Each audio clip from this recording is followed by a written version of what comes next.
김관진 인관비리 석방에 대해 인천지법의 김동진 부장판사는 자신의 SNS를 통해 형사수석부에 석방 결정에 대하여 법 이론이나 실무 측면에서 동료 법관들과 이야기 나눈 적이 있는데 석방 결정을 납득하는 법관이 한 명도 없다며 법관 19년째인데 이런 식의 구속 적부심은 본 적이 없다고 주장했습니다. 그러면서 특정 고위 법관이 구속 실무를 손바닥 뒤집듯 마음대로 바꿔놓고 있는데 그에 대한 비판을 왜 정치 행위로 폄훼하느냐며 이렇게 글을 맺습니다. 법조인들은 알고 있다. 그렇습니다. 제가 이야기 나눠본 법조인들도 같은 말을 했습니다. 법의 관점에서 도저히 이해할 수 없는 석방이다. 한편에선 신광열 판사에 대한 비판은 법원의 독립성을 해친다고도 합니다. 그런가요?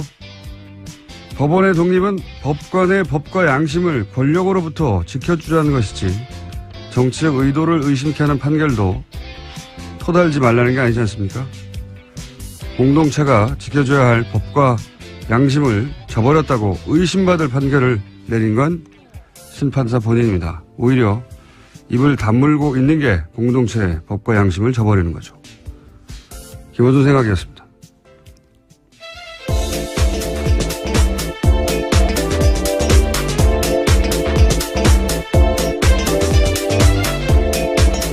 시사인의 김은지입니다. 자, 월요일이니까 뭐가 많겠죠? 네, 뉴스가 많습니다. 뉴스가 많고, 예, 오늘 미니도 있고 게스트도 많습니다. 자, 오늘 속도를 좀 빨리 해서 달려가 보죠. 첫 번째 뉴스는 뭡니까? 네, 어제 사고가 있었습니다. 인천 영흥도 인근 해상에서 낚싯배가 급유선과 부딪힌 뒤 전복되는 사고가 있었는데요. 배에 탄 22명 중 13명이 숨졌습니다. 그리고 2명이 현재 실종 상태인데 밤새 실종자 수색에 나섰지만 아직까지 찾고 있지 못하고 있습니다. 해경은 어제 충돌 선박 선장과 선원 2명을 업무상 과실치사 혐의로 긴급 체포했습니다. 세월호 때와 이제 대처를 비교하려는 어쩔 수 없는, 예, 기자들의 어떤 속성 때문에 관련해서 굉장히 많을 수밖에 없는 뉴스예요. 예. 뭐 정상적인 정부라면 사실은 다를 수밖에 없고 대처가, 문재인 정부의 대처가 지금 특별할 건 없다고 보는데 저는 정상적이라면 다 이렇게 했었어야 되니까. 근데 이제 거꾸로 문재인 정부에서 대처하는 걸 보니까 다시 박근혜 정부 때 안 했던 게 눈에 띕니다. 예, 이 뉴스를 보니까. 가장 먼저 눈에 띄는 게 해군 투입이에요, 해군 투입. 예, 이번에는 해군 함정이 16척인가요? 그리고 헬기도 투입되고, 그리고 해군 소속 잠수사들 20여 명 투입되고 즉각. 근데 당시로 되돌아 가보면 황기철 전 해군 참모총장이 통영함이 구조함이었거든요. 예. 출동 명령을 내리는데 상부라고만 표현됐는데 도대체 누가 정확하게 제재했는지는 안 나오고 상부가 출동을 제재하고. 근데 말이 안 되잖아요. 지금 조그만 이 낚싯배가 지금 사고가 났는데도 지금 배가 16척이 갔는데 그래서 구조 전문 함정인데 게다가 근처에 있었어요. 통영함. 출동 명령을 다시 내리죠. 예. 말이 안 된다고. 또다시 제지하면서 해서 못 갔는데, 그러고 나서 이제 황 총장은 그에 사퇴합니다. 예.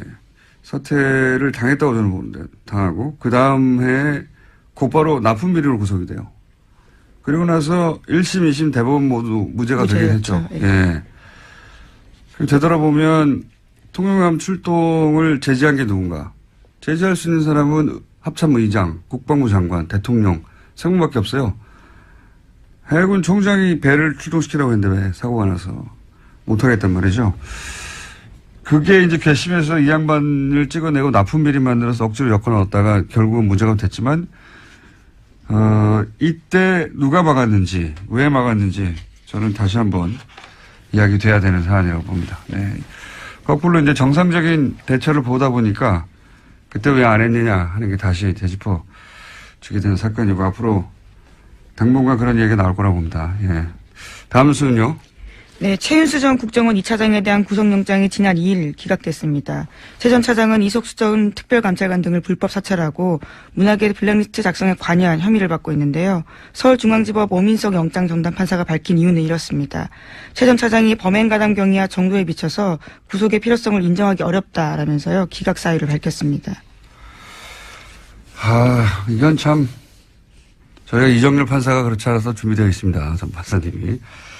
이건 이제 이석수 전 특별감찰관이 뒷조사를 당한 건 명백하단 말이죠. 그래서 뒷조사를 한 내용을 우병우 수석에게 전달한 추 전 국장은 구속됐어요. 이 일로. 네, 심지어 추 전 국장 같은 경우에는요. 검찰 조사에서 이러한 불만을 말하기도 했다라고 채널A가 보도하고 있는데 추 전 국장은 청와대 보고는 상관의 지시에 따른 거였다라고 인정하면서 자기가 범죄를 저지른 거면 이를 지시한 최윤수 전 차장도 범죄자다 이렇게 이야기하고 있다고 합니다. 너무 당연하죠. 자기 보고 그걸 하라고 시킨 사람은 구속이 안 된 거 아니에요. 자기는 그 일을 했을 뿐인데 이게 이제 이 영장은 결국은 그 추 국장 이야기는 최윤수 전 국정원 차장이 시켜서 한 일인데 왜 나만 구속되느냐 이 말이고 법원이 이제 시킨 사람은 풀어준 건데 이게 이제 우병우 전 수석 영장으로 가는 징검다리였었다고 다들 이제 추정하는 건데 이걸 우병우 전 수석 영장이 발부돼서는 안 되니까 막은 게 아니겠느냐 이렇게 얘기들 할 수밖에 없는 상황인 거죠. 예. 이명박 정부에서는 김관진, 박근혜 정부에서는 우병우. 이 두 사람은 절대 구속되면 안 되는 사람이라고 봅니다. 네. 관련 영장이 계속 기각되고 있어요. 요건 이정렬 판사하고 저희가 다뤄보겠습니다. 자, 다음 순 뭡니까? 네, 그래서 관련해서 계속해서 혐의가 나오고 있는데요. 우병우 전 수석 관련된 혐의입니다. 과학계에서도 블랙리스트가 작성됐다라고 JTBC가 보도했는데요. 박근혜 정부 시절에 우병우 전 수석이 이끌던 청와대 민정수석실에서 국정원을 동원해서 과학기술계를 감시했다라는 겁니다. 최소 300명 이상의 단체와 개인이 포함되어 있다라고 하는데 국정원 적폐청산 TF가 관련된 문건을 발견하고 검찰에 넘겼다라고 합니다. 아니 문화예술은 대중들에게 뭐 영화나 드라마가 영향을 끼치니까 그랬다고 하더라도 치더라도 과학계는 왜 그랬을까요? 예. 이런 건 무슨 어떤 특별한 계기가 있어야 되거든요. 예. 어떤 사건이 이들로 하여금 이런 발상을 하게 했느냐 굉장히 궁금해지는데 그 과학기술계가 갑자기 정부 비판을 한다든가 눈에 띄게 뭐 정부 비판은 어느 분야에나 있을 수 있지만 그게 이제 정부 차원에서 개별적으로 뒷조사를 시켜야 되겠다 할 만큼이면 무슨 계기가 있을 텐데 저는 그 계기가 궁금하고요. 일단 세월호 관련 사건이 아닐까. 당시에 정부 대처에서 과학계에서도 비판이 많았었거든요. 계기가 궁금합니다. 계기가. 이런 짓을 했다는 건 박근혜 정부라면 그럴 수도 있겠다 싶은데 왜 했을까? 그게 궁금하다. 1차 보도니까 이것도 역시 이제 우병우 민정수석실에서 했던 거니까 그리로 가는 이 혐의가 추가가 된 겁니다. 추가가 된 건데 왜 했을까 궁금합니다. 저는. 신기해요. 자, 다음 순요. 네, 429조 원 내년도 나라 살림을 두고요. 아직까지도 국회에서 통과되지 못하고 있습니다. 지난 2일까지 통과됐어야 하는데 아직까지 지지부진한 상황인데요. 특히 여야는 문재인 대통령 1호 공약인 공무원 증원을 두고요. 팽팽하게 맞서고 있습니다. 민주당은 원안보다 1,500명 줄여서 1,500명 증원을 제시했지만 자유한국당에서는 7,000명 안팎, 국민의당에서는 8,000에서 9,000명 정도를 주장하고 있습니다. 지금 국회에서 한참 이걸로 싸우고 있는데요. 예. 문재인 정부의 공약 관련된 예산은 통과시키지 않겠다는 게 지금 야당의 의지인 거죠. 실제로는 다른 게 중요한 게 아니라. 네, 요 문제는 저희가 3부에서 정창수 나라살림연구소장, 예산만 20년간 파온 분입니다. 그래서 뭐가 잘못됐는지 따져보기로 하고요.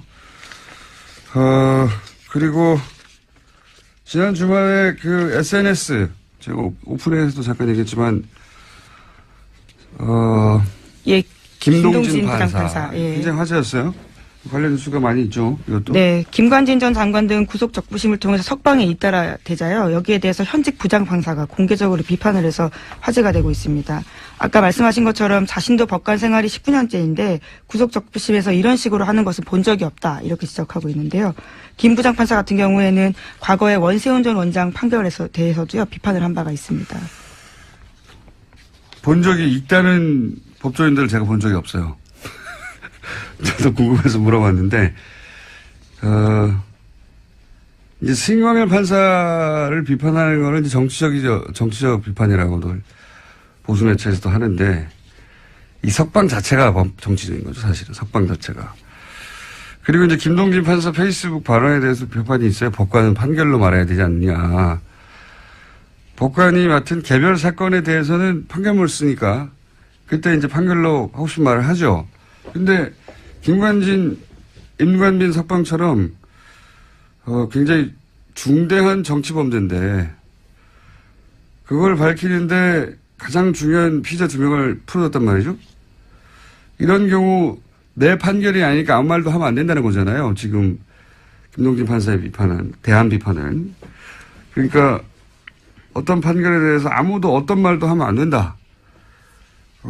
이걸 법관 독립이라고 얘기하는데 저는 이게 말이 안 된다고 보는 게 법관 독립이 어떤 판결에 대해서도 누구도 어떤 말도 하면 안 된다. 이 말이 아니잖아요. 이 말이 아니라 예전에 이제 법관 판결에 이제 권력이 또 영향력을 행사해 왔기 때문에 그걸 못하게 그런 영향력을 행사해서는 안 된다. 법관은 독립되어야 된다는 이야기인데 근데 이 신광열 판사의 석방은 법과 양심이 아닌 다른 이유로 그런 석방을 했지 않겠느냐.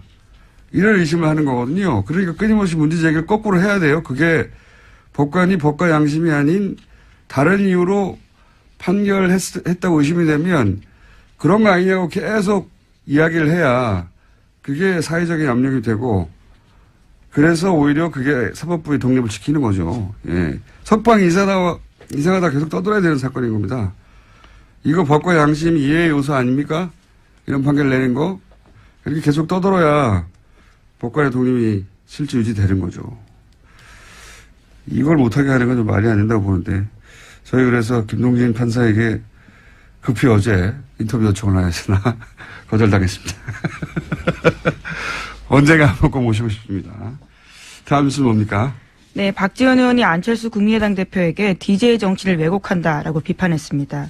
안 대표가 김대중 전 대통령을 언급하면서 통합을 강조하자 이에 대해서 반박을 한 건데요. 박지원 의원이 자신의 페이스북에다가 쓴 글입니다. 그렇군요.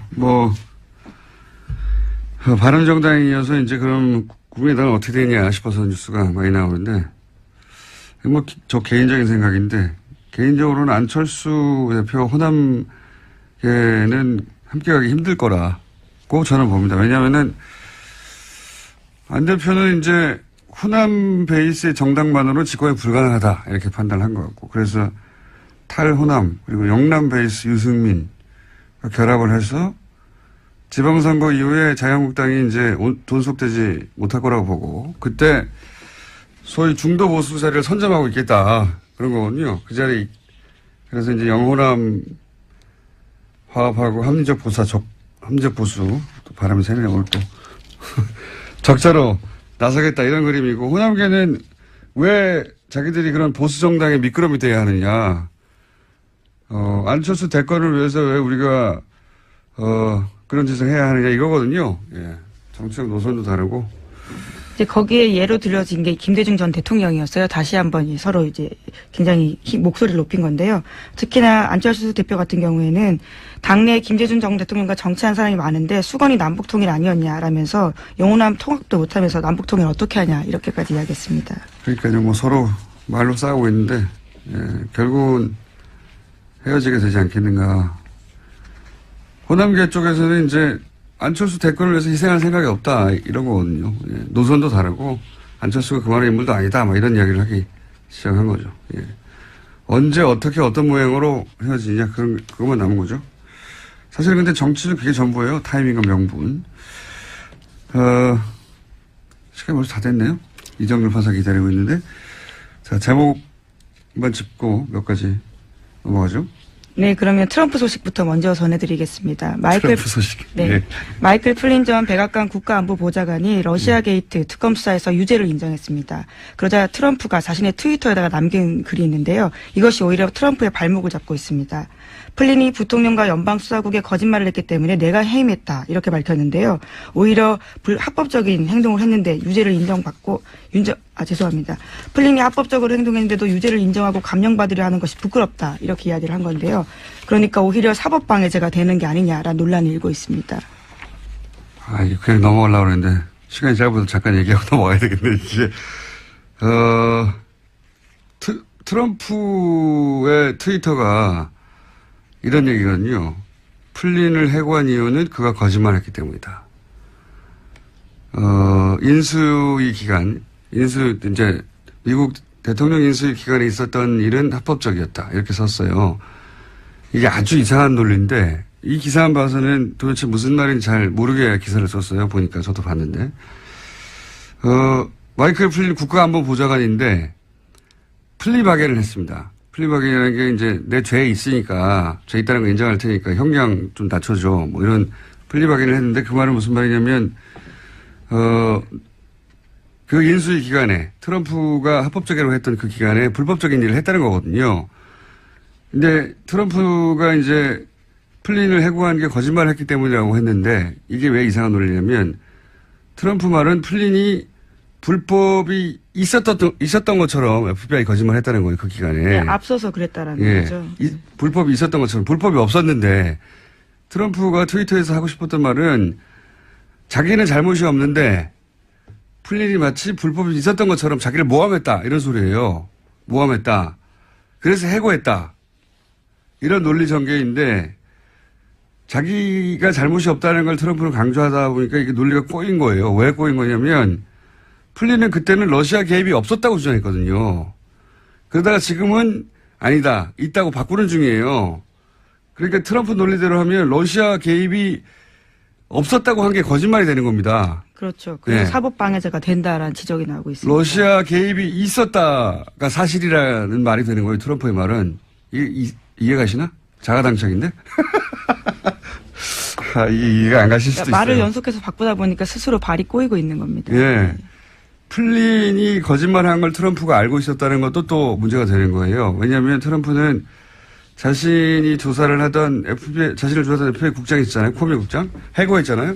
큰 문제가 됐는데, 그러니까 플린을 조사하던 코미를 해고했는데, 플린이 거짓말한 걸 알고 있었다는 것은 죄가 있는 플린을 조사하던 코미를 해고했으니까 FBI 사법 행위를 방해한 게 된 거죠.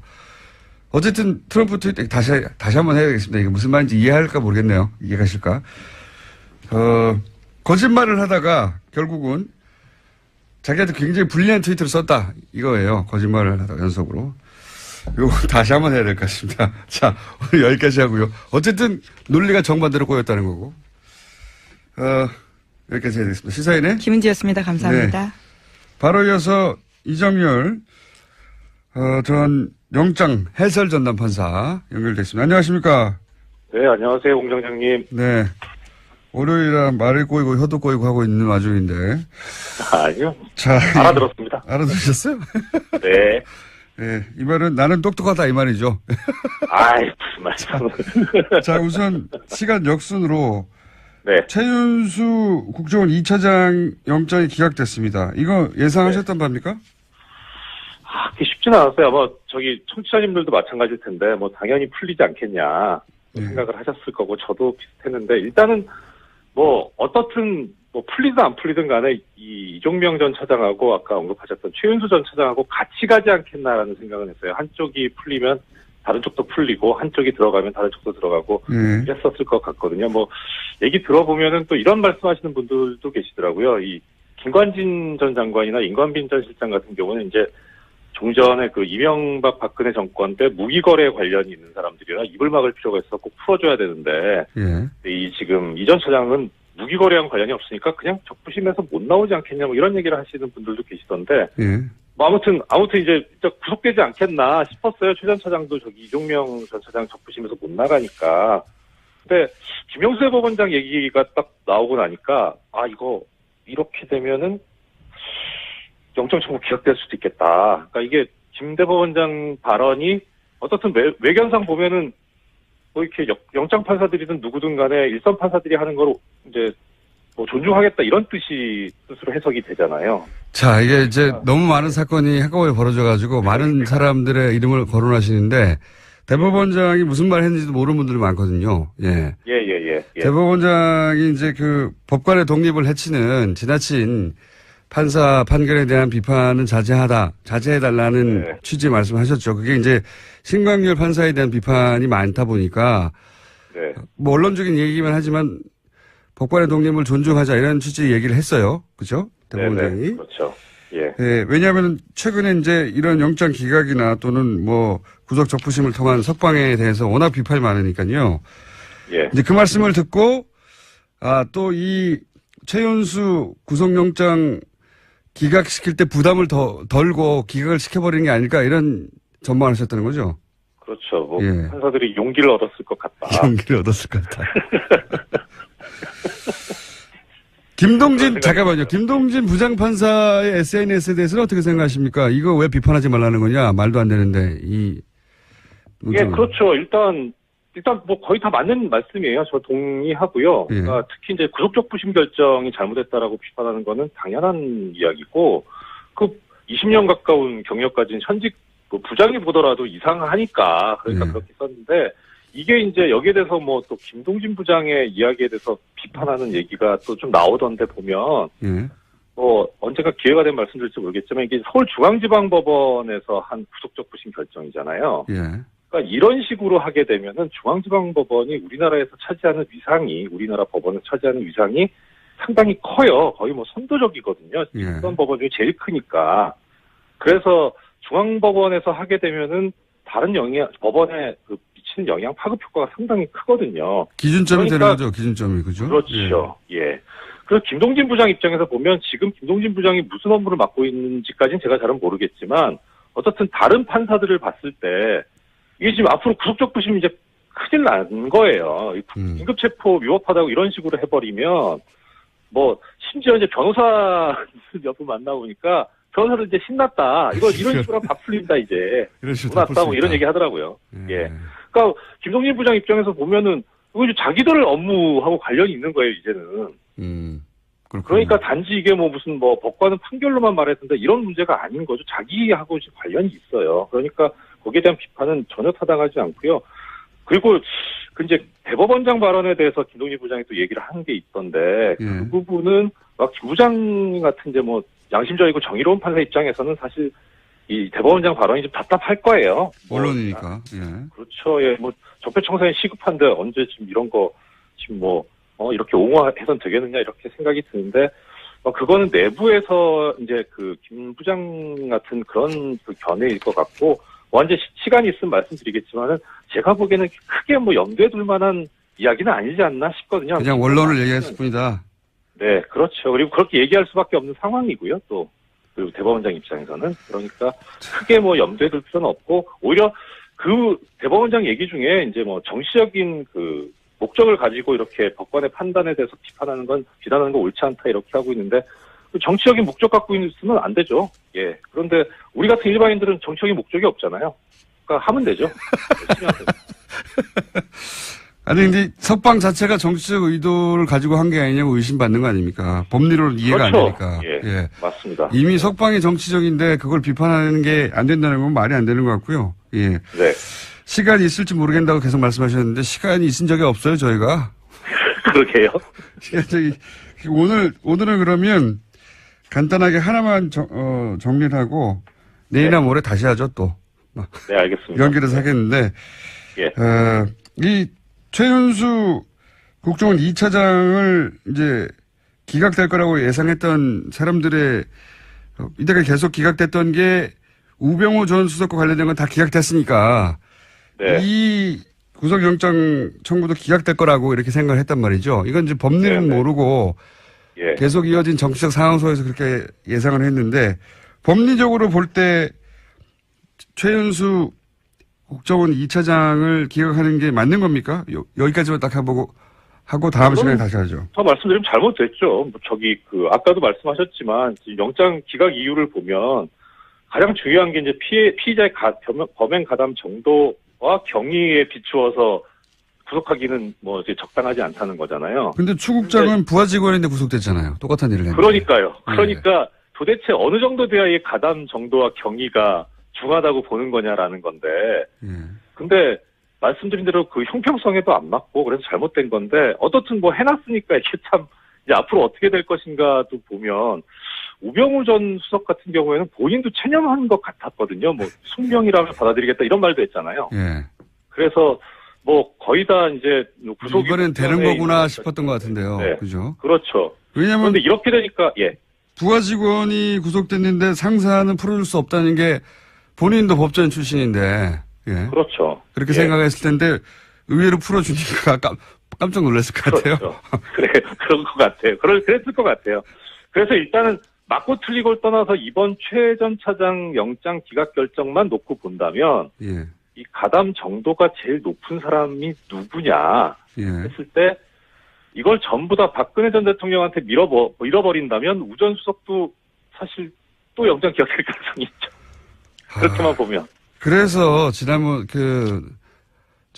집행유예로 나왔던 이영선 그렇죠. 이영선 행정관이 집행유예로 나와버렸잖아요. 시경 1년 있다가 집행유예로 나왔는데 그때 논리가 결국은 다 대통령 지시에 따랐기 때문에 집행유예로 풀려났거든요. 그런 논리로. 그렇죠. 그래서 그거 보고 저는 걱정했어요. 다 이렇게 밀어버리지 않을까. 맞습니다. 그 문제는 이제 그 재판을 한 재판부가 나중에 박근혜 전 대통령의 재판까지 하게 된다면 논리가 일관돼야 되니까.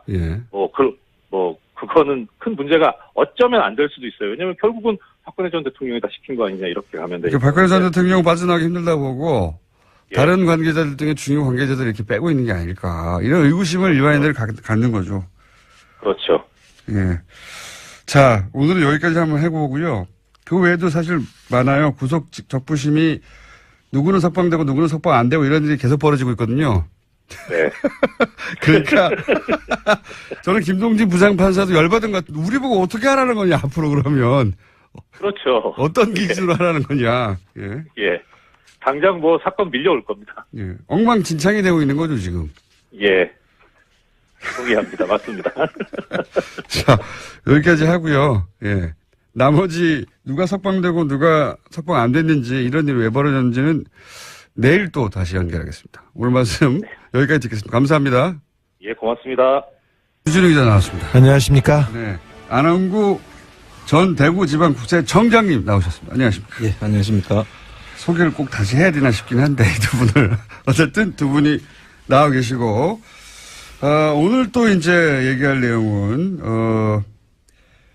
좀 오래된 내용인데 다시 되짚어 볼 필요가 있습니다. 왜냐하면 여기에 또 비자금이 또 동원됐다는 의혹이 있기 때문에 뭐냐면은 이명박 전 대통령의 사저 그리고 박근혜 전 대통령의 사저 내곡동 땅이죠. 그리고 평창 땅이고 요 두 사저에는 공통점이 있다.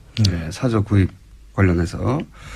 이 사저 부지 관련해가지고 공통점이 있다는 건데, 우선 이명박 전 대통령 사저는 사실 특검까지 갔던 사안이라, 그리고 이 내곡동 사저의 특검은 여기 나와 있는 주진우 기자의 취재로 사실 시작된 겁니다. 특검 전문이에요. 주진우 기자가. 특검 몇 건 했어요. BBK 특검과 내곡동 땅 특검 그리고 김어준 총수와 공동으로 선관위 디도스 사건. 선관위 디도스 사건 특검. 제가 했던 것을 기억해 주시기 바랍니다. 특검 유발자. 자, 그런데 이 내곡동, 이명박 전 대통령 내곡동 사저 구입권은, 약간 각도를 달리해서 바라보면, 이거 이명박 전 대통령이 땅 투기한 거 아니야? 기획부동산 아니었어, 이명박 전 대통령의? 그런 점이 있습니다. 상당히 농후합니다. 그때 특검은 이제 구입 자금에 집중했거든요. 구입 자금도 이상합니다. 많은 그보다 훨씬 더 근본적으로 이 땅은 원래 본인 땅인데 이렇게 쿠션 맞고 돌아와가지고 이거 그때 그린벨트를 다 풀고 나중에 땅값 올라가면은 부동산 투기 이익을 보려고 했던 거 아닌가? 이런 의혹이 있어요. 사실 내곡동 그 사저터 내곡동 땅을 찾게 된 이유가 제가 그 동네에서 밥을 먹는데 이명박 대통령 주변 사람들이 내곡동 주변의 그린벨트 땅을 마구 사들이고 있다는 증언이 있었어요. 그리고 그 부동산 업자를 저도 만나봤습니다. 네. 야밤에 새벽에 같이 가서. 네. 그리고 그 사저로 그 예정지 뒷부분에 예비군 훈련장이 있었어요. 그런데 군이 자꾸 와서 예비군 훈련장을 옮기려고 했어요. 그러니까 내곡동 사저가 이명박 대통령이 들어오고 그리고 예비군 훈련장이 사라지면서 자연스럽게 그린벨트가 풀려서 거기가 상업지구나 주택지구로 바뀌면서 막대한 시세 차익을 얻는다. 그게 이명박 대통령 주변에서 갔던 그 시세 차익만 얻는 것이 아니라 그 아들에게 그렇죠. 그 땅을 그 우회 증여, 네. 그렇죠. 증여를 해서 그 또 차익을 아들한테 그냥 넘기고 국가 예산을 거기다가 또 얹어가지고 아들한테 물려주려고 한 그런 정황이 있는데. 자, 이게 이제 오래된 사건이라 이게 이제 포괄적인 내용이고 좀 자세히 들여다보겠습니다. 자세히 들여다보면 이명박 전 대통령은 단순히 한 가지 일 때문에 이 일을 한 게 아니고 그렇습니다. 굉장히 복합적으로. 예. 그분은 그렇게 꼼꼼하시고 위대하신 분입니다. 그러니까 이게 지금은 비자금 얘기만 계속 나오거든요. 그 땅 구입할 때 돈을 누가 줬대는데 그 사실이 아니라는데 이런 얘기만 나오는데 그건 제껴놓고 그것도 한 덩어리 있습니다. 그 이전에 이 땅은 이명박 전 대통령의 임기 중 마지막 기획 부동산이 아니었나 싶은 의혹이 있어요. 이 땅은 2004년과 2005년 박안무개 씨가 매입합니다. 그런데 이분은 서울시에서 산하기관이었죠. 서울시정개발연구원 팀장을 지냅니다. 이명박 시절에 이 땅을 탑니다. 그리고 이명박 서울시장 시절에 예. 서울시 산하 공무원이 이 땅을 사요. 그리고는 2010년 1월 15일에 그 박 팀장이 유안무개 씨라는 사람한테 그냥 증여합니다. 수양 여기서부터 정말 골 때립니다. 이게 당시 사건이 여기까지는 안 갔거든요. 그렇습니다. 예. 여기까지는 안 가고 돈 어디서 샀냐에 특검이 맞췄는데 생각해 보세요. 이명박 서울시장이 되고 난 다음에 그린벨트로 묶여있던 땅을 이명박 서울시 산하의 공무원 한 사람이 사요. 그렇죠. 그런 다음에 대통령이 된 다음에 이 땅을 유모 씨라고 하는 밥집 하던 분에게 줍니다. 그냥. 그리고 거기는 주택가가 아니라 거기는 산이에요. 야산이 되어서 그린벨트 지역인데 그 집만 그린벨트를 풀어줘요. 이렇게 배꼽으로. 그러니까 땅이 이렇게 쭉 있으면 네. 볼록 들어간 그렇죠. 배꼽처럼. 예. 조그만 땅만 딱 그린벨트 풀어줍니다. 그죠? 네. 배꼽으로 거기만 그린벨트가 풀려가지고 거기가 고급 한정식 집에 들어옵니다. 그 당시 수양이었죠. 그 네네, 한정식 이름이. 네. 그 이상한 부분을 좀 말씀해 주세요. 청장님 또. 그 수양이라는 한정식을 한정식 주입니다. 그 대지로 풀어줌으로써 그 가격이 완전 급등을 하죠. 그 당연히. 땅에. 네. 전부 다 옆에는 그린벨트인데 거기만 볼록 튀어나오게 예. 풀어줍니다. 그거까지만 해도 너무 이상한데 그 뒤를 그 땅을 이시영 씨가 사게 하고 예. 그 주변을 경호실에서 또 삽니다. 이게 왜 이상한지 설명해 주세요. 그 경호실에 사는데 그 총 들어간 돈이 54억으로 돼 있는데요. 예.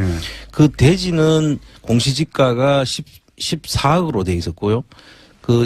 그런데 11억에 사죠. 예. 이시영 씨는 공시지가보다도 낮게 사는 것이죠. 그러니까 적어도 절반 가격으로 사는 그렇습니다. 겁니다. 이시영 씨는 그러니까 이 밥집 하시던 분이 땅을 공짜로 받았잖아요. 20매덕 땅을 그냥 공짜로 받아요. 이런 신기한 일이. 그런 다음에 이 땅을 이시영 씨는 그 공시지가도 안 되는 돈으로 사요. 예, 예. 실제 그 금액이 한 반값으로 사는 거죠. 실제 금액의 반값으로. 예, 그리고 그 뒤에 또 더 이상한 것은 뒤에 이때 동원된 돈이 비자금이다. 예. 라는 이제 수사를 특검이 한 거예요. 그렇습니다. 근데 우리는 그 돈이 비자금인 건 당연하고 애초에 이 땅 누구 거야? 이거 질문을 다시 해야 된다. 그렇습니다. 그렇게 사고 더 이상한 건 주변 땅이죠. 그 주변 땅을 이제 경호실에서 실제로 공시지가가 한 4억밖에 안 되는데 예. 43억을 주고 삽니다. 임야거든요. 그린벨트여서 아무것도 쓸 수 없는 집이거든요. 거기다가 땅이거든요. 맹지예요. 맹지요. 길이 없는 맹지였어요. 예. 저도 제가 이 내곡동 사자터를 발견하고 그 옆에 10평짜리 땅이 나왔어요. 근데 너무 싸가지고 제가 알박기로 원두막을 지으려고 살려고 그랬었어요. 맞다. 그때 저희가 미친 사람이었거든요. 그래가지고 지금 안원구 청년이 플란다스 이렇게 하는 것처럼 이거 알박기로 사자. 그랬을 텐데 너무 이상하죠. 정리하면 원래 그린벨트여서 굉장히 싼 땅이죠. 예. 개발 여지가 없기 때문에 그린벨트이기 때문에 네. 산이에요, 산. 거기다가 조그만 땅을 하나 삽니다. 서울시장 시절에 서울시 공무원 누군가가 누군지는 알고 있습니다. 저희도 삽니다. 그걸 산 다음에 대통령이 된 다음에 이 땅을 어떤 아주머니에게 팔아요. 파는 게 아니라 줘요. 줘요. 증여. 그냥 줍니다. 준 다음에 그 기간 동안 거기서 한정식을 하라고 하면서 그 땅만 그린벨트를 풀어주죠. 네. 예. 그걸 이시영 씨가 그 땅값이 절반 가격으로 사요. 그렇습니다. 그런 다음에 그 주변 땅들은 10배 넘는 가격으로, 10배 넘는 가격으로 세금으로, 삽니다. 누가 사느냐? 경호실에서. 네. 그래서 합쳐놓으니까 이 땅값이 확 올라가죠. 54억으로 됐는데, 근데 좀 신기한 게 있는데요. 이분들이 그냥 확 산 게 아니라, 수양이라는 한정식 집의 주인이 처음에는 80억에 바깥에다 내놓는 척을 해요. 네, 네. 근데 그 땅이 맹지고 그린벨트인데 누가 80억에 사겠어요? 말도 안 되는 거죠. 네. 스텝을 하나 취해놓고. 그걸 또 싸게 50억에 샀다고 이제 주장하는 그렇죠. 거죠. 그렇게 네. 주장해요. 다 꼼꼼하게 절차를 이루어져요. 그리고 특검 시작하자마자 유모 씨는 도망을 갑니다. 아니, 유모 씨는 미국에서 아예 오지도 않았고요. 유모 씨는 수사 안 했어요. 네. 이 땅 공짜로 받은 사람 왜 당신은 공짜로 땅을 받았냐?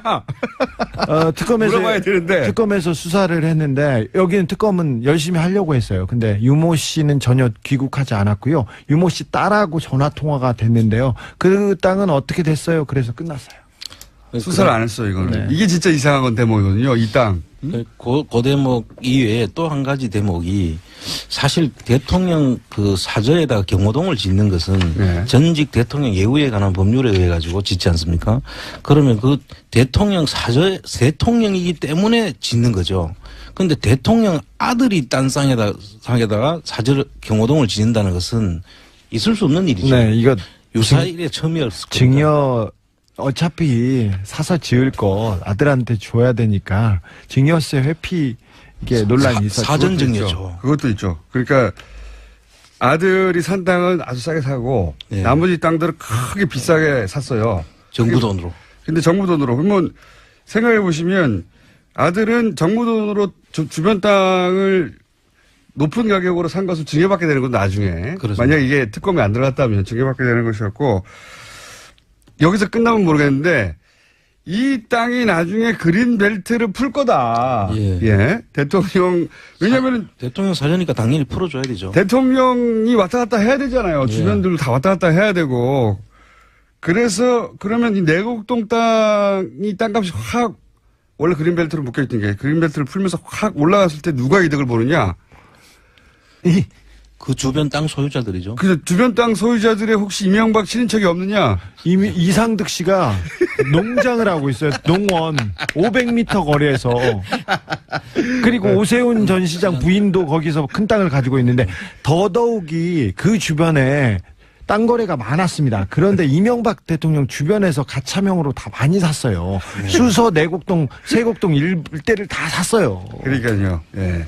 그래서 이렇게 보십시오. 하나는 아들에게 세금으로 집 좋은 걸 장만해서 물려준다는 게 그렇죠. 그런 계획이 하나 있고 그다음에 그 땅의 그 가치를 높여가지고 예. 이미 사 놓았던 그렇습니다. 가족들 친인척의 시세 차익을 크게 올린다는 계획 하나. 예? 근데 이게 언제부터 시작됐냐? 서울시장 취임할 때 이미 시작된 거 아니냐. 이렇게 계획성 있고 이렇게 부지런한 사람들이 있습니다. 네. 그래서 이명박 대통령 관련해서는 항상 1차 방정식이 아니고 고차 방정식으로 풀어야 되기 때문에. 한 세 가지 종류의 이득을 동시에 얻을 수 있는 그런 의혹이 있는 게 이명박 전 대통령의 사전 매입이에요. 여기에 이제 물론 그 동원됐던 돈도 다 비자금이라고 하는 의혹들이 많죠. 예, 그 돈 얘기를 조금 해야 되는데 2013년 5월 24일입니다. 원래 5월 23일이라고 했다가 거짓말이 들통나서 죄송합니다. 거짓말이 들통나서 5월 14일로 바뀌었는데 특검에서 이제 이렇게 그 얘기를 했어요.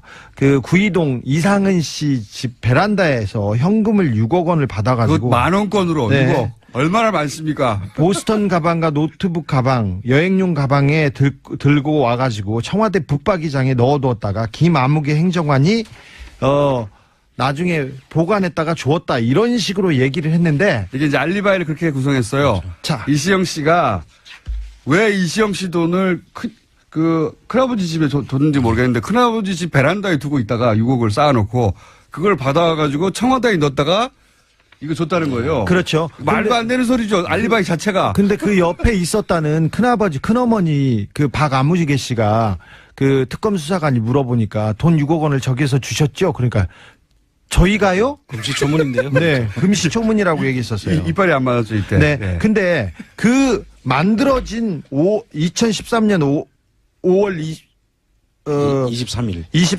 2013년입니까? 2011년 아닌가요? 2012년 23일. 별로 안 중요합니다. 네. 어쨌든 그런 날이 자, 있어요. 5월 24일 돈을 받았다는 그날, 이상은 씨가 베란다에서 돈을 줬다는 그날, 이상은 씨는 서울 구이동에 있지 않고 그때 경주에 있었어요. 그러니까. 예. 경주에 있었고, 이시영 씨, 이명박의 아들 이시영 씨도 그때 그 자리에 없었어요. 그 증언을. 돈을 준 사람과 받은 사람 둘 다 서울에 없었어요. 없었는데 그 증거를, 그 알리바이를 만들어 옵니다. 고속도로 통행증도 만들어 옵니다. 이 부분에 대한 증언과 증거는 차후에 저희가 공개하겠습니다. 이 당시 큰어머니가 저한테 받았대요? 이렇게 말해요. 예. 그 서울에 있었던 큰엄마는 준 적이 없다고 하고 줬다고 하는 큰아버지하고 받았다는 이시영 씨는 서울에 없었어요. 그 자리에 아예. 없었어요. 그래서 예. 그 6억의 비자금 문제가 또 최근에 진선미 의원이 밝힌 힐스테이트 전세금 예. 그 6억 4천입니까? 그거 저희가 다 해놨어요. 그때 몇 년 전에 저희가 다 했어요. 그래서 잠깐만요. 이거 이명박 대통령까지밖에 못했는데 거의 시간이 다 됐어. 오늘은 이야기를 마무리를 아니 해서 시작도 안 했는데 박근혜 대통령까지 못 갔는데 아니 시작도 안 했잖아요 지금. 박근혜 대통령까지 못 갔는데 3부에서 10분 저희가 더 하고 일단 박근혜 대통령 공통점까지는 얘기해야지 이게 마무리가 되는 거 아니겠습니까? 네. 주진우 기자, 안홍근 총장님 3부에서 10분 더 보겠습니다. 이 사전은 이명박 전 대통령이 서울시장 시절에 서울시 공무원 모 씨가 이 땅을 삽니다. 예, 거기서부터 시작됩니다. 그리고 요 땅만 이게 이제 산 바로 아래인데 요 땅만 딱 잘라가지고 그린벨트를 서울시장 시절에 풀어줘요. 그리고 나서 이 땅을 유모 씨에게 이 서울시 공무원이 증여를 그냥 줍니다. 아무런 친인척 관계도 아닌데 땅을 공지시가만 해도 10억이 넘는 땅을 그냥 증여를 해버려요. 그리고 나서 이 땅에서 식당을 쭉 하다가 이명박 대통령 임기 말에 이 땅을 이시영 씨가 삽니다. 시세의 절반도 안 되는 가격으로 삽니다. 사는데 살 때 동원했던 돈이 이제 비자금이다 하는 게 특검의 내용이었고 저희는 그 내용이 아니라 이 땅이 애초부터 차명 보유됐던 거 아닐까라는 의혹을 가지고 있어요. 아예 이명박 전 대통령의 차명으로 그 땅을 보유하고 있다가 나중에 사저로 이 땅을 세금을 동원해서 매입한 게 아닌가 여러 가지 이상한 과정을 통해서 중간에 가족도 아닌데 증여를 한 부분도 굉장히 이상하고요. 이 유모 씨는 특검에서 조사를 안 했어요. 미국으로 가버려가지고. 그래서 애초에 차명 땅을 그렇게 대통령 임기 말에 소위 이제 기획부동산으로 아들에게 세금을 통해서 물려주려고 한 거 아닌가. 대통령 사저인데 이 얘기를 한참 했죠. 한참 했는데 이제 박근혜 전 대통령의 이제 평창동 케이스도 유사하다. 어떤 점 유사한지 좀 설명해 주시죠. 간단하게. 이제 강원 평창군의 용평면 도사리에 있는 땅인데요. 예. 최초에는 그 땅이 한 7만 평 되는데 그 땅을 최초에는 그 정윤회와 최순실 양 사람 명의로 정윤회가 3, 그다음 최순실 7이었던 그 지분 구조를 가지고 자, 이게 도입했던 거죠. 이제 박근혜 전 대통령의 땅이 아니었던 공통점 그리고 예. 주변인의 소유를 있었던 거죠 지금. 그렇습니다. 그런데 그 땅을 이제 정윤회 씨와 그 최순실 씨가 이혼을 하면서 정윤회 씨가 가지고 있던 사물 전부 다 정유라 씨한테 주죠. 예. 그리고 최순실 씨가 가지고 있던 70% 중에서 20%를 또 정유라한테 줘가지고 예. 정유라와 최순실 씨가 5대5로 예. 이걸 소유하고 있는 땅인데 땅인데. 그 JTBC에서 한번 밝혔지만 유상영 씨라는 그 최순실 씨 그 일 봐주던 친구가 있지 않습니까? 일 봐주는 사람으로 최순실한테 마지막까지 남아있던 사람이 유상영, 김수현이라는 사람인데 그 중에서는 그래도 머리를 조금 썼던 사람입니다. 그러니까 검찰 수사에 대해서 수사 내용을 파악해서 파악이 아니라 누가 검찰에서 유상영한테 보고했어요. 그래서 유상영이 그 최순실한테 보고하는 내용들이 휴대폰 그 메시지에 그대로 남아 있었던 그런 인물입니다. 예, 그 사람은 또 뭐 잠깐 설명하면 스포츠 사업을 가지고 돈을 만드는 역할을 그 사람 머리에서 다 나온 거예요. 보니까. 보고서를 쓰기도 했는데 일반인이 보기에도 굉장히 허접한 좀 되게 부족한 사람이에요. 그런데 어쨌든 최순실 씨 주변에서는 브레인으로 통했습니다. 예, 그 사람 말에 의하면은 그 평창군의 그 도사리 땅을 거기다가 박근혜 씨의 그 사후 퇴임 후에 사저를 아방궁으로 짓겠다 하는 그런 계획을 가지고 자기가 거기를 드나들었다라고 하는 네. 진술이 있죠. 그러니까 아방궁 계획이라고. 아방궁이라는 표현은 그분이 유상영 씨가 한 말입니다. 그렇습니다. 저희가 예. 표현한 게 아니라. 이분은 아방궁의 의미를 잘 모를 거예요. 단어를. 그 정도 수준인데 아무튼 크게 짓겠다는 생각이었나 보죠. 네, 네. 크고 화려하게 짓는다는 것을 그렇게 표현했죠. 사절. 네, 여기서 이제 공통점을 이제 정리해 주시면요. 이제 공통점을 보면 첫째는 원래 그 대통령 사저는 대통령이 대통령 땅에다가 지어주는 거죠, 원래. 네. 근데 이건 보면은 그 정유라와 최순실 땅에다가 대통령 사저를 짓겠다는 것입니다. 이 이명박 전 대통령도 마찬가지입니다. 그렇습니다. 지금. 예, 다른 사람이 소유하고 있던 땅을 아들이 사서 지금 그렇습니다. 거기다 짓겠다고 한 거였죠. 그럼 사절을. 네. 경호동이 들어오게 되고 그 땅들이 다 그린벨트로 되어 있는 목장지 용지였지 않습니까? 네, 목장지 그럼 임야. 그걸 다 이제 풀 수밖에 없죠, 대지로. 양쪽 다 그린벨트였던 걸 풀게 되는 거죠. 예. 예. 그리고 진입 도로라든지 예. 그동안에 거의 뭐 임목도로 정도 나와 있던 것을 임도 정도를 다 도로를 완전히 다 뚫어야 되지 않겠습니까? 그린벨트였으니까 차도가 없었을 거 아닙니까, 당연히. 예. 못 짓게 하니까. 근데 이제 사저가 들어가면 거기에 정식으로 도로가 나죠. 예. 예. 그럼 그 주변 땅들은 급상승을 하게 되죠. 가격이. 예. 예. 그래 7만 평이나 되는 땅들에 대한 가치 상승이 지금 그 이시영 씨가 내곡동 땅을 한 거하고 똑같은 그런 결과를. 근데 지금 이제 내곡동 땅을 그때 사저로 이제 결국 진행을 했었으면 내곡동 땅 주변 땅을 소유하고 있던 이명박 전 대통령의 인척이 소유하고 있는 땅들 가치가 급상승했겠죠. 그래서 이제 부동산의 이득을 볼 상황이었는데 박근혜 전 대통령 케이스도 마찬가지였던 거죠. 예. 최순실 씨가 그 주변 땅들을 소유하고 있었지 않습니까? 그렇습니다. 예. 그래서 이제 지가가 또 상승하게 되는 거죠. 예. 그런 곳에 지으려고 했고 예. 또 하나의 공통점이라고 한다면 다음 세대에게 세금으로 그 땅의 가치를 물려주는. 네. 세금 없이 원래 세금 없이 참, 사전 상속이라든지 상속세를 물고 사실 주는 게 맞는데 네. 그 땅 위에다가 건물을 지어 가지고 그 모든 혜택들이 다 땅 주인한테 돌아가게 돼 있지 않습니까? 그런데 땅 주인은 이시영 씨가 있었고 예. 이 경우에는 정윤아 예. 씨가 있었던 거죠. 예. 아주 이상한 거죠. 정윤아 씨가 딸은 아니지만 어쨌든 다음 세대에게 그 가치가 물려지는 상황. 예. 그런 공통점이 있다고 간략하게 정리를 할 수 있습니다. 네. 그런데 그 땅을 가지고 또 한 사건이 한 번 있죠. 당시에 외환은행 네. 그 이상화 시리를 통해 가지고 예. 스탠딩 LC라는 한국 땅을 담보로 해서 그 땅으로도 연결되네요. 그 땅하고 담보로 해서 독일에서 돈을 5억을 빌리죠. 예. 이거 이제 여러 번 얘기했었는데 간단 요약하면은 원래 이제 무역회사한테나 주는 LC를 예. 정유라라고 하는 10대에게 독일에서 대출받도록 과정을 봐준 예. 그때 담보로 제공된 땅이 이 땅이었습니다. 예. 참 여러 가지가 다 연결되어 있습니다. 자, 그런데 그건 공통점이고 저는 이제 재수사가 이루어져야 되는 대목은 이 사저의 애초 이명박 전 대통령 사저 부지 내곡동 땅 이 땅의 원소유주가 이명박 전 대통령이 아니었냐 차명소유 아니었냐 부동산이 그 부분을 지금 검찰이 수사를 해야 되는데 그때 미국으로 갔던 유모 씨 그러니까 그 사저 부지에서 식당을 운영했던 한동안 그 네. 유모 씨에 대해서 검찰은 어디까지 조사가 말한 그때 특검에서 수사를 하려고 했는데 연락이 닿지 않았습니다. 근데 미국에 가서 미국에서 네.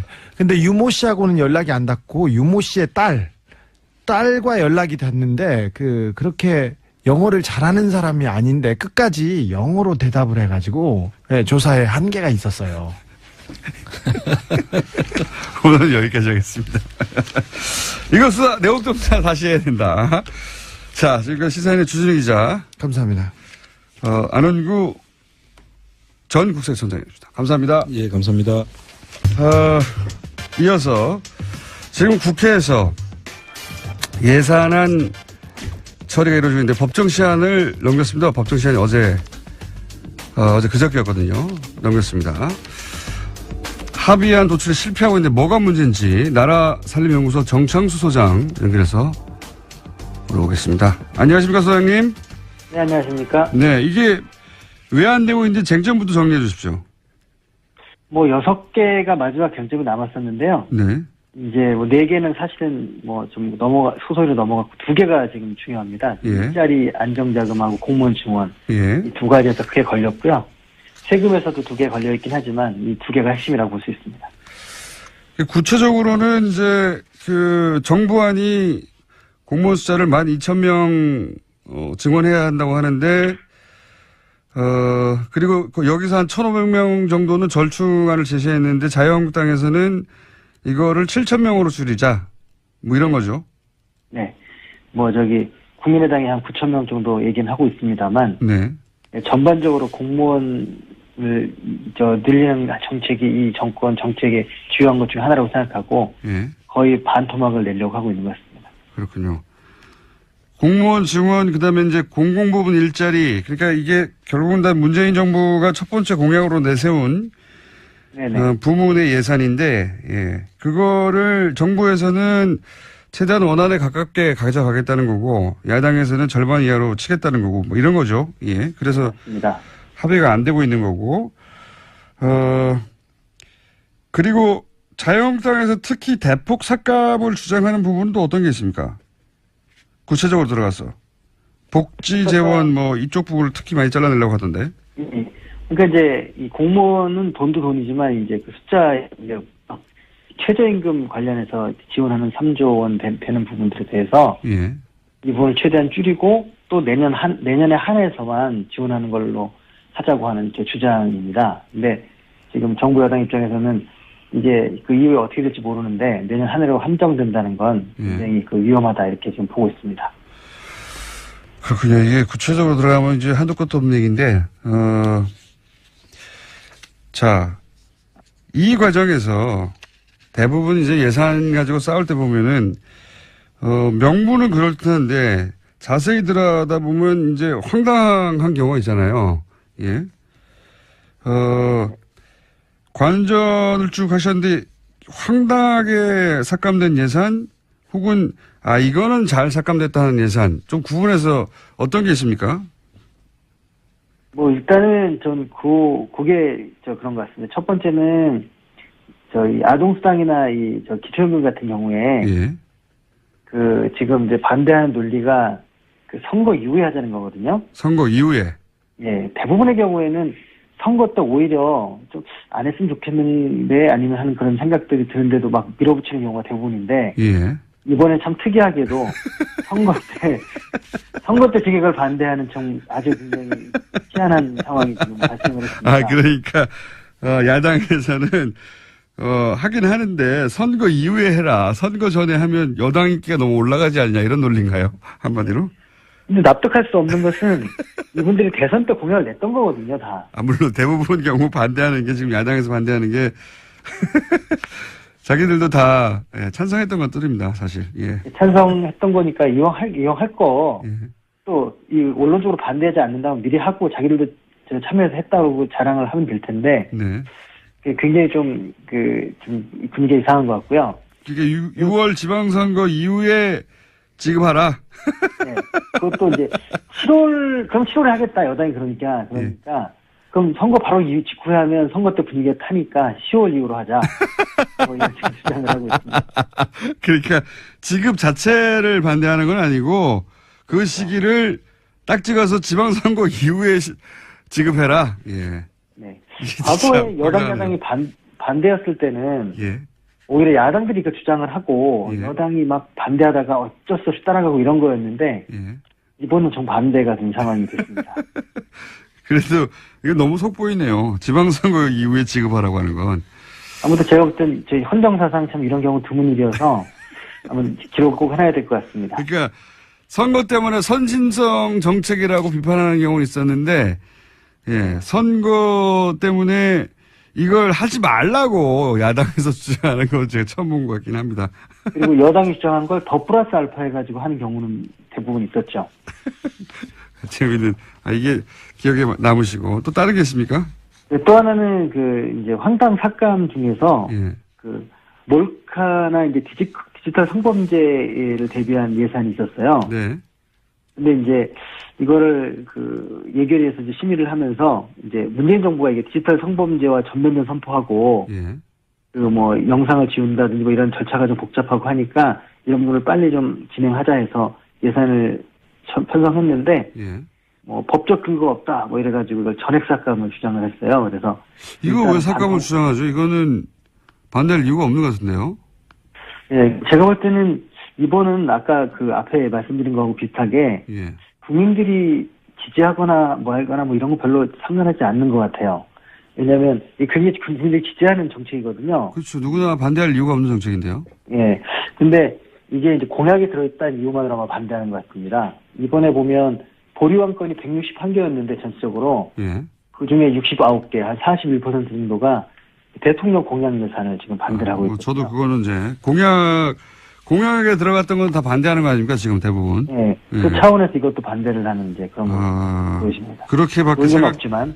그렇게밖에 생각될 수가 없다. 그러니까 예. 디지털 성범죄 예산인데 이거는 사실 여야 가릴 거 없이 반대할 이유가 없는데 이게 삭감이 됐는데 그건 아무리 봐도 청장님 보시기에 이건 공약에 들어가 있어 반대한 것 같다. 예. 그 법안이 없어도 진행할 수 있다는 게 정부 주장이고 예. 설사 법적 근거가 필요하다면 법을 만들면 되죠. 그렇죠. 예. 예. 사업 자체를 반대하는 건 납득할 수가 없고요. 예.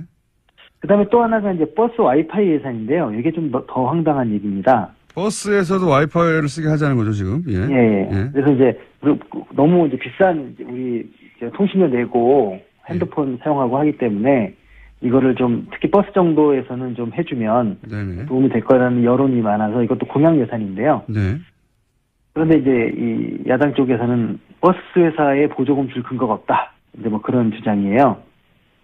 이게 이제 지자체 업무기 때문에 안 된다 이런 얘기인데. 예. 근데 이제 이거는 저도 알고 있는데 이미 지자체 버스 같은 거 사주구까지 있거든요. 버스는 공공이라고 해가지고 예. 엄청나게 지원이 많지 않습니까? 예, 중앙정부를 아예 사주거든요. 예. 이게 도대체 저는 이게 납득이 안 되는 그런 주장을 하고 있고요. 이제 그런데 거기에 나온 얘기가 더 이제 재밌는 얘기가 많은데 뭐냐면 이게 속기록에 보면 네. 왜 반대하는지 이유가 나와요. 예. 이제 과학기술정보통신부 이제 실장이 예. 해야 된다는 주장을 하니까 이제 김기선 의원이라는 분이 이게 젊은이들 때문에 쓴다고 하니까 젊은이들이 못 쓴다고요? 하니까 하면서 예. 버스에서 핸드폰을 하게끔 권장하는 거 이거는 별로 안 좋은 거 아니냐. 국가에서 이걸 왜 권장하느냐. 애들이 핸드폰 갖고 놀면 교육상으로 안 좋다. 이제 뭐 그런 이유로 이걸 반대합니다. 젊은이들이 갑자기 애들로 바뀌면서 이 반대하는 논리로 지금 이제 주장을 강하게 하고 있습니다. 김기선 의원, 자유한국당 김기선 의원 말씀하시는 겁니까? 예, 맞습니다. 예. 그러니까 이제 이것도 역시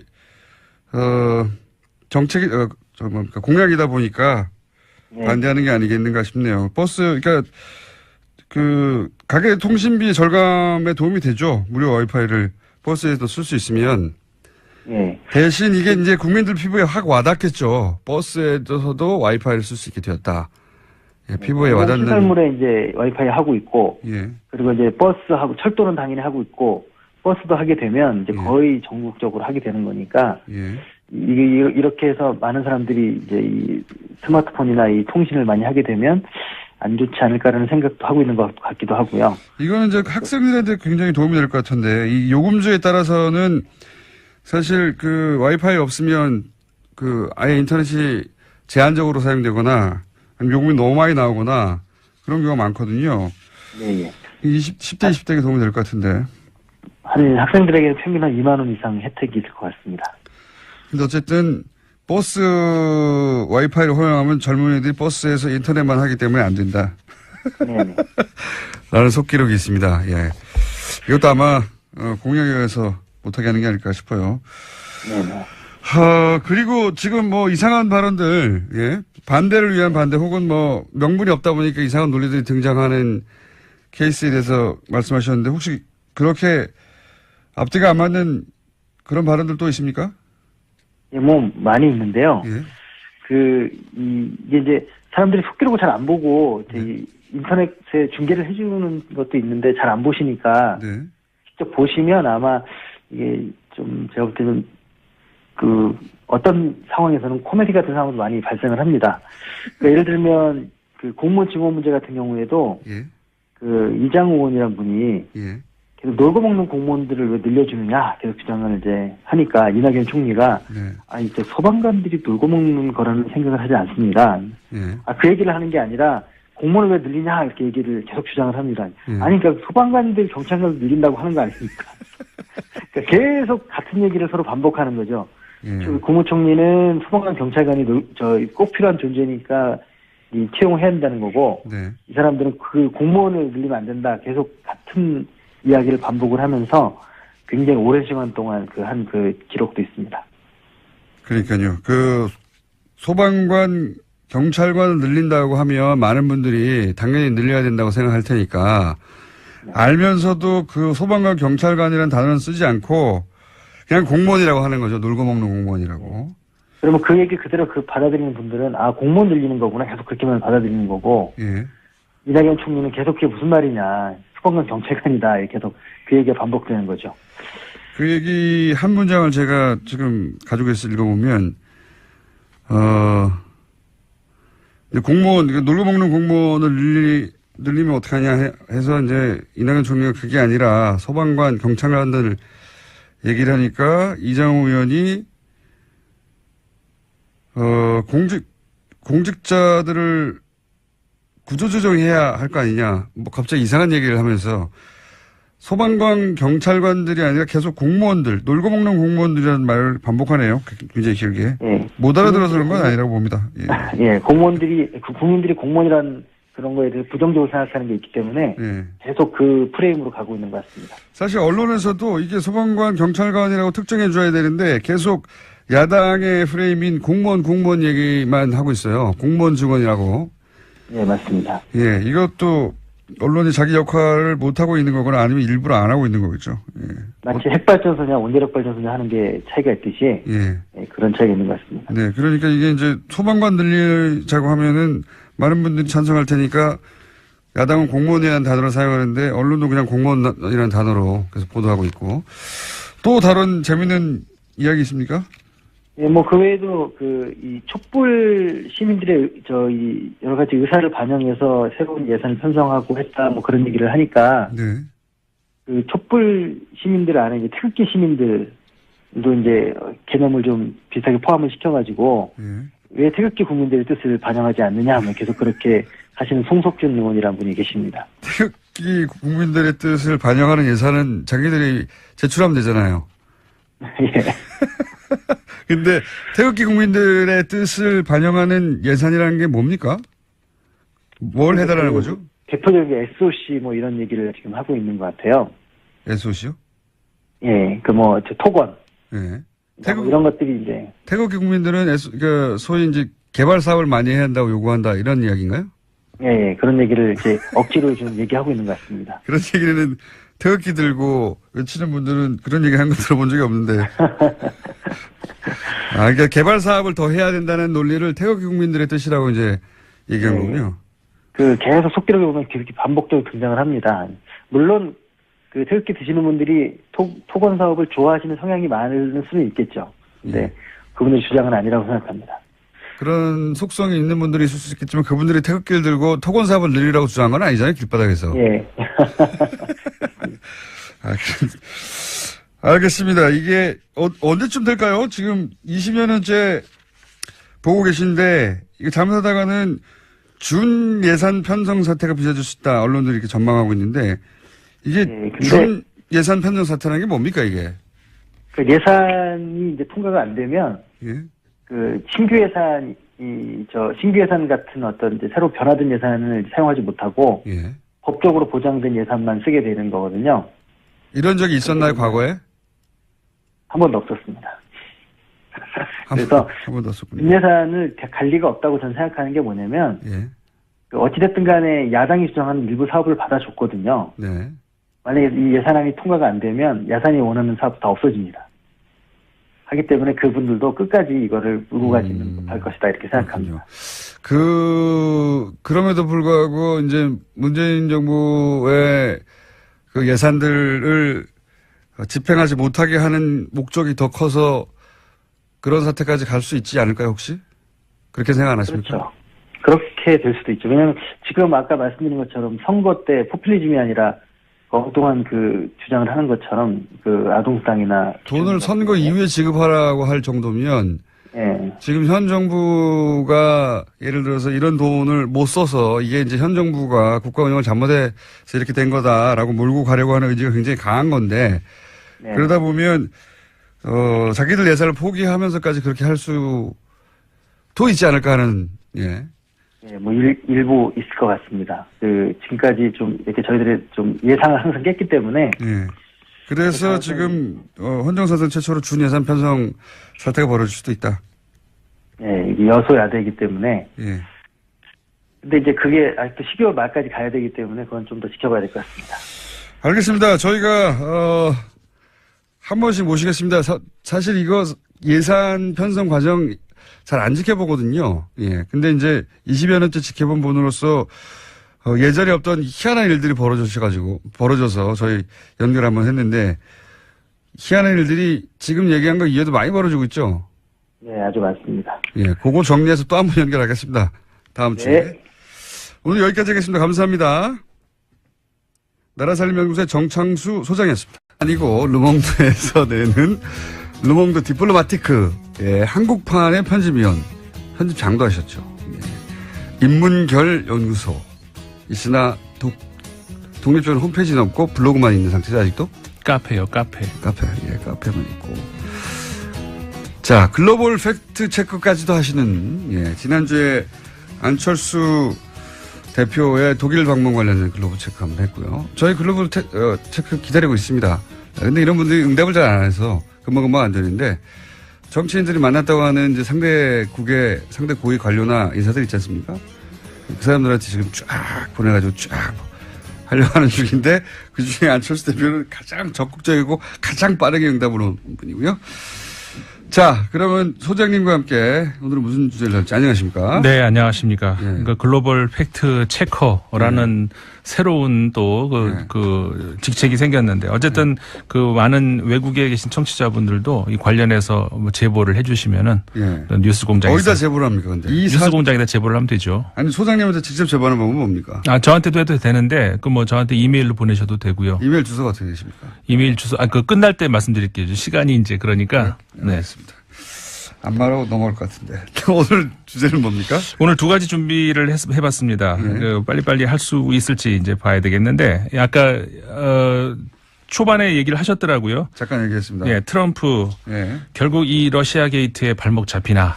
아, 그럴 개연성이 점점 높아지고 있죠. 예, 이 이야기를 해볼까 하고 그 다음에 사실은 메인은 메르켈 총리가 정치 위기를 맞았거든요. 이 사선을 앞두고. 독일이 연정이 지금 재구성이 안 되고 있죠. 그렇죠. 예, 근데 예. 이 대연정으로 과연 돌파 가능한가 이 가능성이 다시 부각되고 있어서 예. 그 얘기를 해볼까 합니다. 알겠습니다. 그 트럼프 대통령이 정치적인 위기를 맞고 있다. 사실 따지고 보면은 그 바다 건너 미국만의 얘기가 아니라 예. 이 트럼프 대통령이 이제 국내 문제로 발목이 잡히게 되면은 이 국제 문제, 특히 이제 한반도 문제에서도 사실 내 코가 석자인데 예. 거기서 뭘 어떻게 할 수 있을 그런 어떤 뭐라고 할까요? 그 반경이 좁아지죠.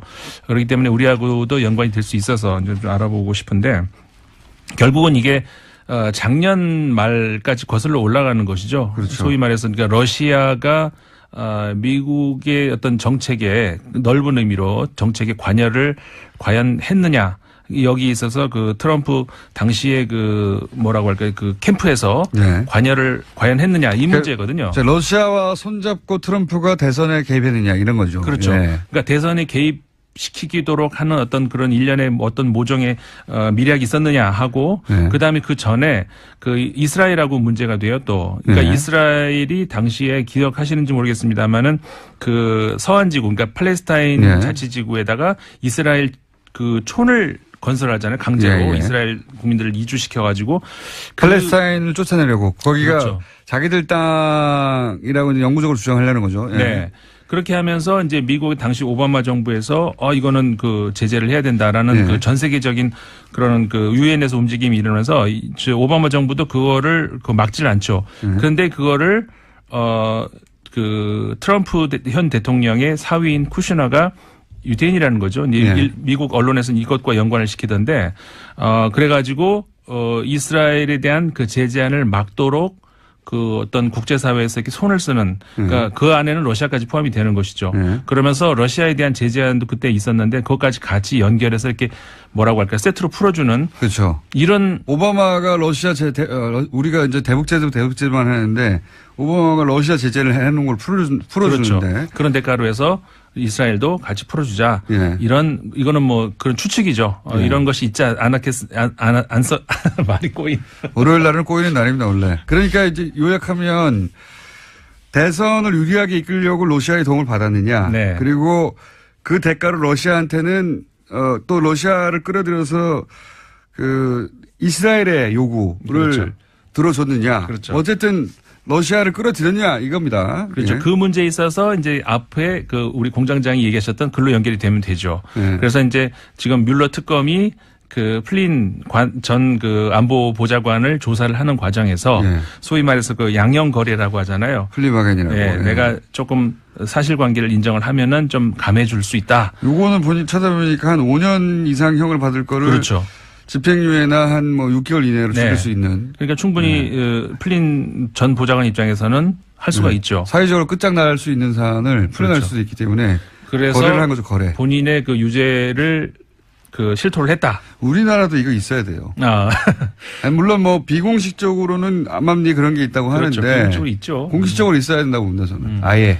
글쎄 공식적으로 그거는 또 다른 법적인 문제니까 더 큰 범죄를 잡아내기 위해서 보통 이걸 쓰잖아요. 그렇죠. 예. 일종의 거래인데 아무튼 그렇게 되면서 플린이 인정을 해버렸단 말이죠. 근데 여기에서 이제 트럼프 대통령 측이 발끈을 하고 트위터에다가 글을 남긴 것이 거꾸로 발목을 잡는다. 그렇죠. 두 가지 면에서 이제 발목을 잡히게 된 것이 첫 번째는 그러니까는 법적으로 대통령이 관여를 할 수 없는 그런 어떤 그 사법적인 행위에 관여를 한 것을 인정할 거리 돼버리는 것인 것. FBI 수사를 방해한 게 되는 거죠. 이게. 네. 예. 그게 이제 문제가 되는 왜냐하면 것이고. 당시에 FBI 국장을 잘라버렸기 때문에. 네. 예. 그 다음에 그거는 법적인 문제가 아니라 두 번째는 논리적인 문제가 되는데 네. 공장장이 말씀 잘하셨어요. 네. 그 다시 한번 기회를 드릴 테니까 다시 한번 얘기를 해보세요. 저는 아침에 시도에다가 반만 성공했으니까 예. 소장님 한번 해보십시오. 제가 들어보고 저보다 나은지 볼 테니까. 그러니까 논리적으로 이렇게 성립이 안 되는 것이 예. 하면서 어떻게 되냐? 나도 헷갈리네. 다시 한번 해보세요. 이게 뭐냐면은 플린은 그때는 러시아 개입이 없다고 했어요. 없다고 했는데. 없다고 했는데 지금 트럼프는 플린이 거짓말을 해서 잘랐다고 그렇죠. 그랬거든요. 그러니까는 그러면 있는 게 되는 있는 게 진실이 되는 거잖아요. 그렇죠. 예. 그러니까는 논리적으로 완전히 잘못 짚은 거죠. 지금은 그때 자른 이유를 설명하려고 하다 보니까 자기는 무조건 무죄라 놓고 네. 나머지를 설명하다 보니까 이게 앞뒤가 뒤집어진 이게 말을 반대로 하는 거예요. 돼버린 거죠. 네. 결국은. 네. 그래서 이제 두 가지의 큰 어떻게 보면은 그 실수를 한 것이 한 꼴이 돼버린 건데 이렇게 되면서 결국은 트럼프 대통령을 향한 아직까지는 트럼프 대통령까지는 언급이 안 나옵니다만은 플린까지 왔기 때문에요. 예, 플린이 사실은 그러니까 미국 언론들도 그렇게 플린이 최종 목적지는 아니다. 네. 그 다음에는 그 트럼프의 그다음에 그 장남, 사위. 그다음 사위 쿠시너까지. 쿠시너. 예. 그쪽으로 이제 몸통이 일단은 거기다. 근데 실제 몸통이 거기겠습니까? 이제 트럼프 대통령까지 가겠죠. 근데 그거는 뭐 추측이고. 사위 정도는 제가 보기엔 틀림없이 협업 처리가 될 거라고 봅니다. 그렇죠. 사위는 쿠시너는 분명히 이번 다음 차례가 이제 그렇게 될 거고 특검에 불려갈 겁니다. 이렇게 되면은 약간 트럼프 대통령 입장에서는 정치적으로 최대의 위기에 몰리는 그런 상황이 곧 조만간 오게 된다 이거죠. 사위는 너무 많은 일들이 연루되어 있더라고요. 예. 네, 그렇죠. 그래서 사위까지 가면 그 다음에는 딸이고요.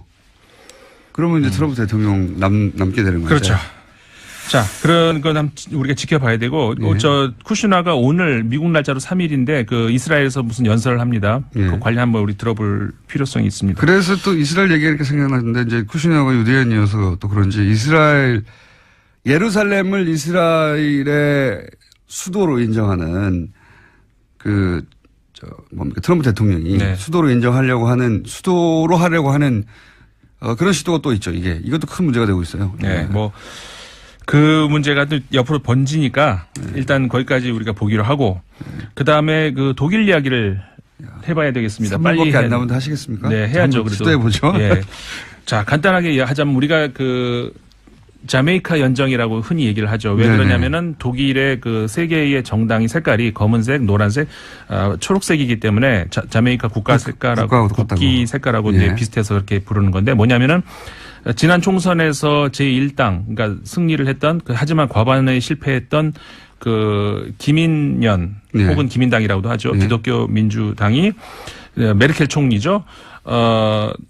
다시 정부를 구성하는 데 있어 가지고 기독교 사회당, 그 다음에 기사당, 그 다음에 기독교 사회당은 워낙에 이제 같이 항상 왜냐하면 네. 지역 정당이기 붙어 때문에 있으니까요. 네. 붙어 있으니까는 그렇게 치고. 기민 기사는 붙어 있다고 보시면 그렇죠. 그 다음에 네. 자유민주당, 자민당 이 네. 정당이 정당이 노란 색깔을 상징하고 있는데 이 정당은 우파죠. 그러니까는 우파 중에서도 친기업 성향. 예. 그러니까 어떻게 보면 우리나라의 주류 우파랑 비슷하다라고 생각하셔야 됩니다. 거기서 이념이 빠진 이렇게 생각하시면 될 것 같아요. 그렇죠. 네, 네. 이념이 빠지고 그러니까는 굉장히 극단적인 자유주의를 주장하는 어떤 그런 쪽에 이제 속하는 것이고 그러니까는 세데우 그러니까는 기민당보다 더 약간 오른쪽에 가 있다. 오른쪽에 있는 그 다음에 또 하나의 정당이 이제 녹색당이거든요. 이제 네. 문제가 여기서 생기는데 친한강 이 세데우 기민당을 가운데 두고서 자민당하고 녹색당하고 이게 좌우로 양쪽에 서로 좀 안 맞는 정당이거든요. 예, 그걸 묶어서 지금 연정을 하려고 하는데 그게 실패를 했죠. 예. 여러 가지 실패한 이유가 일단 에너지 문제에 있어서 예.